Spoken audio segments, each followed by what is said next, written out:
యేసు రక్తమే జయం పరిచర్య ప్రైజ్ ద లార్డ్. మార్చి 21వ తేదీ 2025. ఈరోజు దేవుని వాక్యము, మీరు లోకమునకు వెలుగై ఉన్నారు. మత్తయి సువార్త 5వ అధ్యాయం 14వ వాక్యము. అవును క్రీస్తునందు ప్రియులారా, నిజమైన వెలుగు ఉండెను, అది లోకములోనికి వచ్చుచు ప్రతి మనుషుణ్ణి వెలిగించుచున్నది. ప్రభువుకేది ప్రీతికరమైనదో దానిని పరీక్షించుచు వెలుగు సంబంధుల వలె నడుచుకొనుడి. సాతాను తానే వెలుగుదూత వేషము ధరించుకొనుచున్నాడు.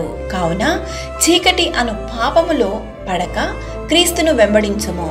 మనుషులు మీ సత్క్రియలను చూచి పరలోకమందున్న మీ తండ్రిని మహిమపరచునట్లు వారి ఎదుట మీ వెలుగు ప్రకాశింపనీయుడి.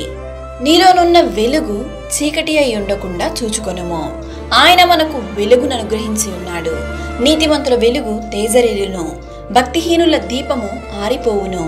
ఈరోజు ఈ వాక్యం వింటున్న ప్రియ దేవుని బిడ్డ, నీ జీవితంలో నీవు పడిపోతున్న ప్రతిసారి నా జీవితం ఇంతే, ఇంకా మారదు అని అవిశ్వాసపు మాటలు మాట్లాడకు. దేవుని అందలి నమ్మకంగా విశ్వాసంగా ఉండము. ఎడతెగక ప్రార్థన చెయ్యి. నీ జీవితంలో నీవు ఏమైతే కోల్పోయావో అవి మరలా క్రీస్తు యేసు ద్వారా పొందుకొనేదవు. చీకటి కెరటాలలో కృంగిన వేళలో కూడా బలపరిచే దేవుడాయన. నిన్ను ఆయన ఈ లోకమునకు వెలుగుగా ఉంచెను. సకల ఘనత మహిమ ప్రభావములు యేసయ్యకు మాత్రమే కలుగునుగాక.